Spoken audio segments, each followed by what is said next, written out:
What are some key attributes that you're seeing that really make a successful CEO? And when I say successful, I'm not always talking about, a revenue. I'm not always talking about that. I'm talking about what makes a good company.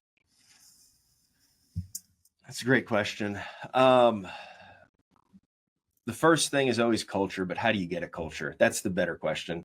Most people will say, get a good culture, and you'll go far. It's like, okay, well, let's give you some real tangibles on what a good culture is for your audience and how you actually can achieve that.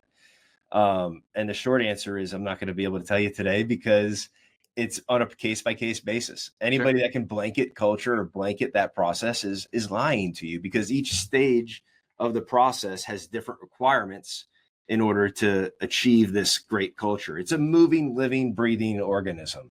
Right. But the one commonality in order to be successful is you have to dedicate time to future development of yourself and your business.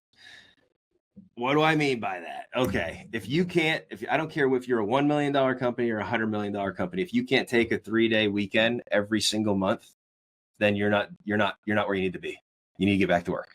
Right. And that's at a minimum, by the way. There's some guys that can take a 3-day weekend every single weekend and still continue to grow. Now, the reason, I'm not saying you need to do that, but you have to be able to separate yourself and say, my business will continue the progression of positive growth, even when I'm not there, because of the systems I put in, because of the people I hire, because of my constant training process. Training is a privilege. It's not a consequence. Right. The culture of your business continues to go without you. That's called true culture. Right. If you're just there going, that's a dictatorship. People are doing things because you're there. That's not a culture. Right. And it's very easy to fake that, or maybe have a mirage of it, maybe is a better word, because I don't think people are trying to necessarily fake culture. Sure. You have a mirage of culture up until about $6 million. Right. Chips, the chips really get down on the table at 6 to 7, 7 to 8, which are, depending on where you are and what your average ticket is, what you're selling. That jump is incredibly hard because you have to release power.